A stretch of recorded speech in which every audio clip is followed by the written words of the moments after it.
Ayan, hello po. Magandang umaga. Magandang gabi. Nasang panig man tayo ng mundo, ha? Ayan, sana po ay nasa maayos kayong kalagayan sa pagpaparood ng bagong video natin ngayon. Ayan. Tingnan natin kung kaninong situational reading po yung ating makukuha, ah. Okay, tingnan natin. Ayun, oh. Nagpipilit ko mawala. Ay, ang ganda, oh. Ace of Pentacles. Big money. A big sum of money. Okay po. Huwag nyo nang pansinin ang aking kuko. Ayan. Tinanggal ko na yung aking extension. Kasi nagpa-medical ako kanina eh. O, diba? Ay, kailangan alisin. And then, meron tayo dito ang 7 of Wands. Bigla-bigla sila nagbagsakan. Meron tayo dito 8 of Wands, Pentacles. Ayan, 7 of Pentacles and 7 of Cups. Oh, ang dahil pagpipilian. Maraming choices.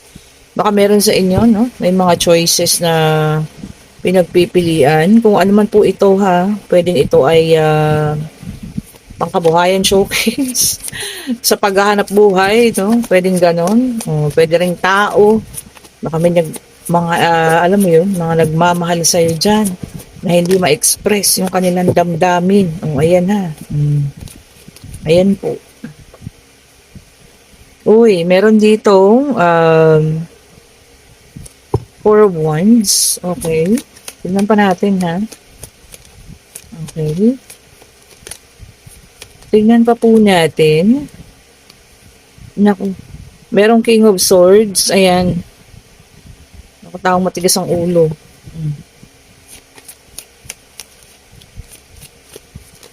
Okay. Meron tayong 4 of Cups. Oh, ayan, ha. The Apathy card. Tingnan pa nga natin, ano? Uy, isang King of Wands. O, ayan na. Okay, so dito, no, parang may nakikita tayong taong ditong gustong magbalik. Okay po. Ayan na, ang taong ito po ay may katigasan ng ulo. Ayan na nga sinasabi ko sa'yo. Oh. May kasipagan din naman. May sariling sipag, ano. Ayun, no. Kaya niya nga, ano eh, mabuhay din na mag-isa. Ayan. Dating nakarelasyon, ayan po ha, pwedeng kasal, pwede rin hindi, pwedeng nagsama o kung ano man ano, mag-boyfriend, girlfriend, ngayon, gusto niya magbalik, ayan po ha, gusto nitong magbalik, meron ding pagsisisi rito, no, akong nakikita, ang problema lang kasi dito ay, hindi ko alam kung ano yung natural niyang intention ba sa kanyang pagbabalik, o, diba? Maari kasi, nakikita niya kasi ayun may malaking kaperahan. Baka meron kang kaperahan sa ngayon, na nakikita niya. Ayan po ha. Although may nakikita tayong pagsisisi, no, pero part lang yun nung nakikita niyang kaperahan sa'yo. O ayan ha, baka meron pa tong intention or meron pang inaasam. At nakikitang meron po kayong naitatabi-tabi pa dyan. Hindi niya pa naubos. O ayan ha. O kaya ito ay magbabalik. Ayan. Siguro yung pagsisisi niya kasi, alam niyo yun, iniwanan niya kayo na nakikita niyang, alam mo yun, meron ka pa namang kakayahan. Sa ngayon ay nahihirapan na rin naman sa paghahanap buhay. Kaya niya naman maghanap buhay, ano. Ang problema nga lang, hindi siya makatagal po sa isang trabaho, ha. Sino ba tong taong ito? Ayan, ako naging parte siguro ito ng buhay ninyo. At ngayon po ay magbabalik. Dahil nakikitang kayo ay may pera na. O, di ba? Or kayo ay meron pa palang pera na itatabi dyan. O, naku po. Ang mga ganitong tao po ay hindi na nito kailangan pang bumalik. Kung kayo i-binlock ng mga ganitong tao, huwag nyo nang i-unblock or huwag nyo nang i-accept pag makikipagkaibigan pa po, ha. Kasi hanggang doon na lang talaga yun eh, 'di ba? Kung kayo ay binlock niya, ibig sabihin mabigat yung dahilan niya po ha. Hindi yun basta-basta lang. Oh, kasi kagustuhan niya po yun. Tapos i-unblock kayo para saan? Para kasi alam niya, nakikita niya na meron pa kayong kaperahan diyan o kung ano man yung gusto niyang kuhanin sa inyo pa ha. Mag-ingat po. So, meron tayong The Hierophant, Earth sign, Taurus, Virgo, and Capricorn. Okay. Sabi niya rito, no, pwedeng magpatawad, pero yung pagtitiwala, wag na raw. O, tama naman. O. Baka mamaya, give all na naman tayo, ha. Oras na magbalik, ibigay ang lahat, magpatawad. Alam po niyo yun, magpatawad ka, tapos ibigay mo na naman ang lahat. Naku, wag po, ha. Hmm. And then, meron tayong 10 of Wands. Naku, ito po yung naging pasang krus nyo noon. Ayan, tignan nyo. Sa yung inyong ano po, naging sobrang stress ninyo. Sa yung naging ano nyo, talagang binitbit nyo, no? Mga oras na yon. Kumbaga, siya yung nagiging dahilan, kaya kayo nai-stress. Kaya yung parang ang bigat-bigat ang dating ng pera sa inyo. Naku, wag na po. Kung ako sa inyo. Wag yun ang patuloyin. Wag yun ang pabalikin. Sabi ko nga, wala kayong makukuha pong ano dyan. Katinuan. Ewan ko, ha. Kasi ang taong pagbabago ng isang tao talagang nasa kanila yan, eh. 'Di ba? Pero kung yung magpapanggap na nagbago, naku po. 9 of Swords, air sign. So far, tagi-tagisa, ha. Earth, fire, and air. Air sign, Gemini, Libra, in Aquarius. Ayan po, ha. Babalik ang iyong depression po. Hindi pagkatulog. Ayan, anxiety. Sa pagbabalik din ng taong ito, ha. Kaya kung ako sa inyo, wag na. Tigilan na. Diba? Anong gagawin ko para magising kayo? Sige. Diba? Sabihin ninyo sa akin. Mahirap pong magbulag-bulagan, ha. Mahirap. Babalik ito dahil may gusto pang kuhanin sa inyo. Naku, Diyos ko po. Ayan na naman. And then, meron tayong 5 of Swords, air sign. O, ayan ha. Air sign ulit. Sabi rito, magiging talunan ka ulit sa pagbabalik ng taong ito. O, mauubos ulit kung anong meron ka na binangon mo yung sarili mo na naman, ha. Mauubos na naman po ulit yan kapag binigyan niya ng pagkakataon tong tao na to. And then the moon, water sign, naka-reverse po tayo, ha. Para sa iba naman, may mga insecurities na mabubuo sa ating isipan, Bakit kaya? Baka meron tayong nakitang magandang tao, magandang bagay, magandang babae, no? Na pag-uumpisa ng inyong insecurities, naku, wag po. Sabi ko nga, may kanya-kanya kayong ganda, may kanya-kanya kayong qualities, na ginawa ng ating Panginoon. Wag po, ha. Wag yung buuin ng insecurities na yan. And then, meron tayong Page of Pentacles, Earth sign, okay? Sabi niya rito, skill development. Baka meron sa inyong gustong ma-develop pa kung ano yung mga kung kunyari mag-aaral ng driving, pag-aaral ng para ma-develop pa kung sa computer naman yung mga IT ganyan. Para ma-develop kayo mismo dahil gusto niyo lumago, o di ba? Okay lang po 'yan. Ibig sabihin, meron tayong potential, ayan na mag-iba ng ating mga trabaho kapag kayo natapos sa ganyan, di ba? Kung may pagkakataon po, lalo na kung libre yan, bigay ng gobyerno, sunggab lang po, ha. Meron din yung mga barista, yung mga ganyan, huwag tayong hihinto na lumago. Ika nga, huwag tayong hihinto po. Ayan, nagsabay na. Okay, and then meron tayong Ace of Pentacles sa reverse, Earth sign. Meron naman yung iba sa inyo, mamimiss yung tsansa. Naku, ano kaya ito? Baka meron ng chance sana na makapag-abroad, makapag-travel. Pero alam niyo yun, meron pang mangyayari na dahilan para ito ay hindi matuloy po, ha. Kung ano man po yun, siguro naman importante. Di ba? Kaya yun nangyari. And then meron tayong 5 of Wands. Fire sign ito ulit, Sabi niya rito, conflict of misinformation. So magkakaroon ng problema dahil maling balita ang nakarating sa'yo or maling tawag yan, information ang nakarating sa'yo. Ayan, kung sino man yung mga nagpaparating-parating sa inyo, baka may taong ganyan, ha, at kayo hilig lamang na pinag-aaway. Naku po, yan po yung mga taong iwas-iwasan ninyo. Yan po yung mga taong mapaggawa ng kwento, wag po. Kasi sisirain kayo niyan. Sisirain at sisirain po kayo ng taong yan. Then, meron tayong the sun, fire sign, naka-reverse. Yan ha, naka-reverse po siya. Yung fire and the sun, Sabi niya rito, feeling down. Yung iba makakaramdam ng feeling down, ha. Ano bang pangyayari yan?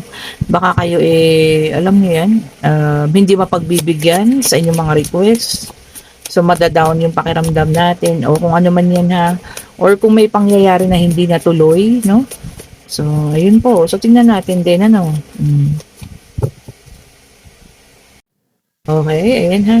Tingnan ninyo ang sitwasyon. Bakit tayo parang feeling down tayo? Baka may mga mangyayari, no? Na hindi natin inaasahan. Ay, nako. Sana maging maayos. Di po ba?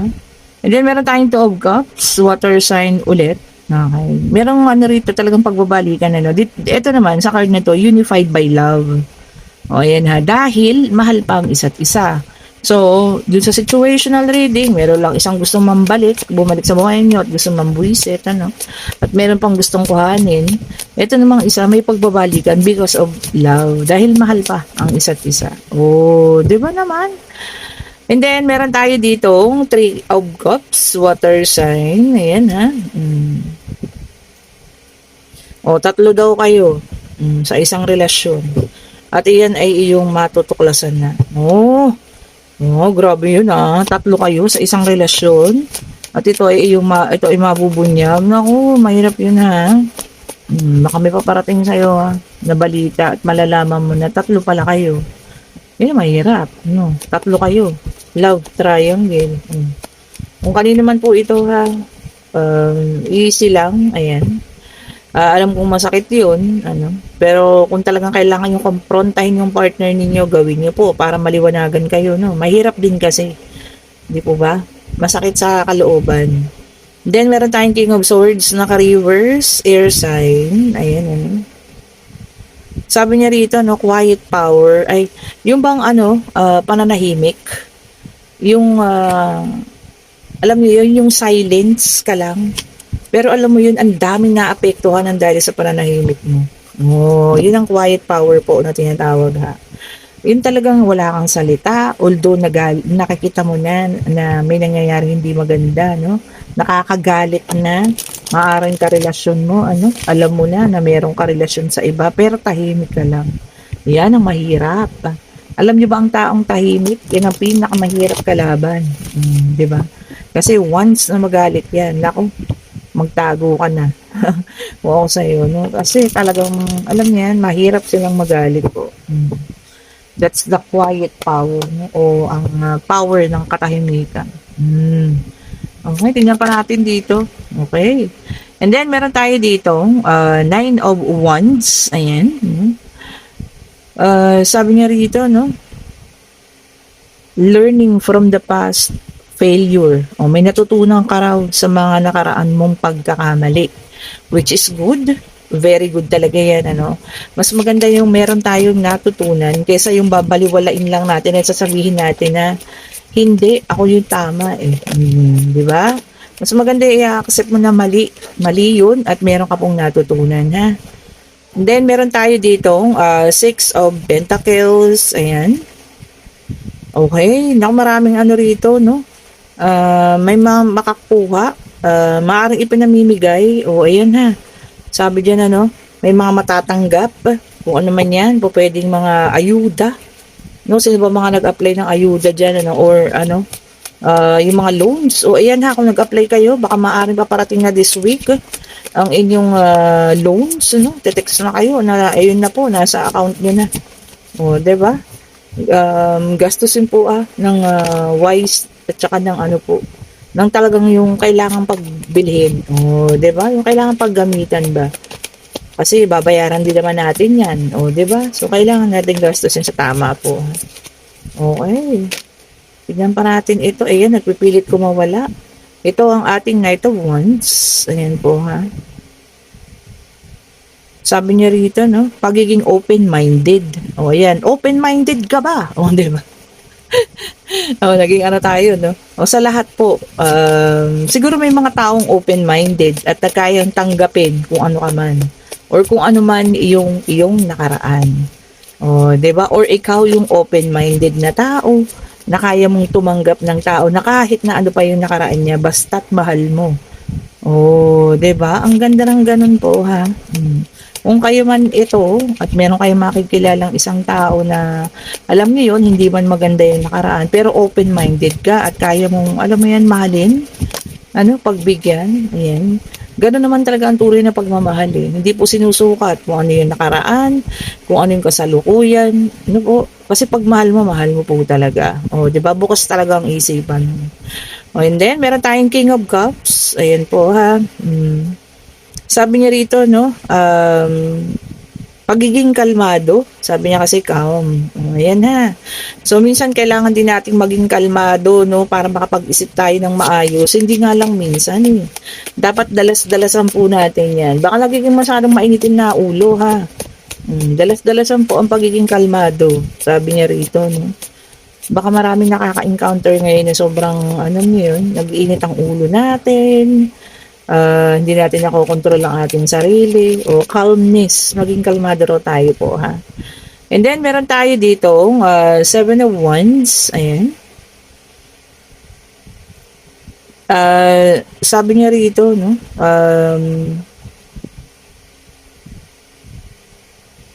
Sabi niya rito, meron kang iniisip na ano, na advance, no?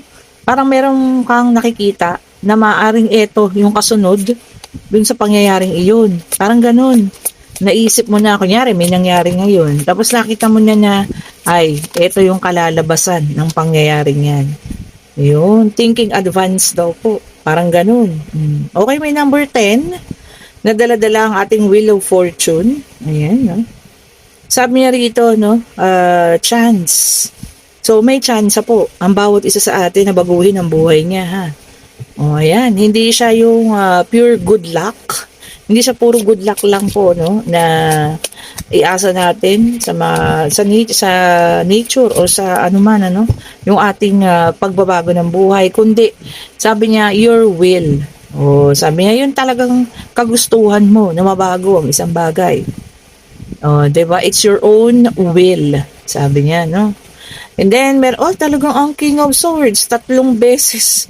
Ito po ang matigas ang ulo na tao. Talagang magpupumilit po itong pumasok ulit ngayon sa buhay ninyo, ha? Yan. Ang taong naging sakit ng inyong ulo. Ayan po. Kayo nang bahala. Ang kailangan pantanggapin, pero kung ako sa inyo, naku, huwag na po. And then, meron tayong the Fool. Okay? Sabi niya, kung kayang magkaroon ng new beginning na lang. Panibago. Panibagong buhay, kahit walang kasama sa buhay. Ano, panibagong pag-asa o kung ano man po. So, ayun, meron tayong number 10. Ayan ha. Tignan natin. Ay, nagbukas agad. Tignan nyo naman. Ulitin natin. Kayo po ay magtanong na. Ha? Shuffle ko nga. Pag-ibig. Pangyayari. Inulit ko lang ha. Kasi hindi pa ako napagsalita. Talagang, bumaliktad na. Pag-ibig, pangyayari. Ayan. Pag-travel o kung ano man ha. Kung ano nais yung itanong. Siya po talaga. Surprisingly, siya talaga, Knight of Cups kanina, kung nakita nyo, nag-reverse na siya, no? Pero siya talaga, nagmamadali siya. And yes po ang sagot, kung ano man yung itinanong ninyo. And meron tayong isang numero G's at merong 0 doon. O ano ibig sabihin nito? 10-10, kasi 0 yun, no? O, diba? O, kayo na pong bahala, ha, kung ano man yan. Bahala na kayong maglagay ng kombinasyon or mismong tatayuan nyo 1-0 o 10-10 o kung ano man yan, ano? Kasi 10-0 eh. And yes po ang sagot sa anumang itinanong ninyo. Kayo po, dito naman sa situational reading, kung talagang gusto nyo papasukin sa buhay ninyo ang isang taong ito na alam nyo namang pinirahan lang kayo at alam nyo yun, inubos ang inyong kabuhayan, bahala po kayo ha. Kayo na po ang bahalang magdesisyon. Sabi ko nga, no, ang pagkatok muli ng taong ito sa buhay ninyo, hindi lang po yun sa paghingi ng tawad or pagsisisi, kundi dahil sa meron po siyang nakikitang pwede niya pang kunin sa inyo po. Okay? So, kung nagugustuhan yung ating reading, pa-like, pa-share, pa-subscribe, hit the notification bell para lagi kayong updated sa mga bagong videos na nire-release natin. Ayan. Ay, tignan natin kung anong letra. O, ayan, tignan natin ha. Kung sino tong tao na to na nais pong magbalik. O, ayan, kuha tayo dito. Ayan, ayan, ayan. At kayo nais pang kwaltahan. Kwaltahan. Kuha tayo 2 letter. O, sabayin na natin to. Yan ha, hindi ko tinignan po yan ha. Ay, iba naman yung nakakita ko. O, ito ay W. Ayan po ha. Nakuha ko ay characteristic. Kuha tayo ng isa pa. Ayan. Dati maliit lang. Ayan, kakapain ko po. O, may letter W sa pangalan ha. Regardless sa apelyido o kung saan pa man yan, ano. Bakit mo na makuha na maliit? Ayan, eto na. Ayun. O, letter O. O, ayan po ha. May W at letter O sa pangalan. Ang taong ito, nagpipilit bumalik. Ano, kasi meron siyang gusto pang kunin. O, tapos bubunot po ako ng kanyang ano ha, karakteristik. Dito ko lalagay sa pinakadulo. Nang hindi natin makita. Para wala tayong ano ha. Wala tayong dalawa. Naku, may malamlam na mata. Ano to? Ibig sabihin yung parang ang mga mata niya tantalizing, ganun ba? Or ano, malamlam daw po parang may parang malungkot ang mga mata, no? Hindi ganun, hindi matalim, no? Parang malamlam siya. Ganun daw, no? Sige, kung sino man yan ha, kuha pa tayong isa. Ang taong daw po yan ay may malamlam na mata. Okay. Ang ano naman ang Tagalog na to, malamlam, mo, diba? Ito pa isa. Nako po. Ito raw ang inyong greatest love. Totoo ba? Greatest love ninyo ang taong ito na nagbigay sa inyo ng sobrang sakit. Napakahirap i-ano niyan. Alam niyo yun, kontrahin ang pagbabalik niya kasi greatest love pala. Kayo po, bahala na po kayo ha. Kung inyong gugustuhin, magbalik pa yan or ano man, ano. So kayo pa rin po ang magpapasya. O ulitin natin ha, kung kayo po nagugustuhan nating reading, pa-like, pa-share, pa-subscribe and hit the notification bell para lagi kayong updated sa mga bagong videos na nire-release natin. Kung gusto ng ating mystic sense, ayan ha, naku, may manifestation na to, tingnan nyo sa aking Facebook. Nag-message sa akin si madam, may manifestation na to ha, ilang araw pa lang. Ayan, mag-order na kayo. Ako lang po yung naglalagay ng link dyan ha, nasa comment section. And kung gusto niyo ng ating mga bracelet, ayan ha, mga original po lahat yan. I-chat nyo na rin ako, nandyan lang po yung link. Okay po, thank you so much po for watching. Ayan, have a great day. Have a great night po sa lahat ng may schedule para bukas ng ating private trading. Ayan, mag-ready na kayo.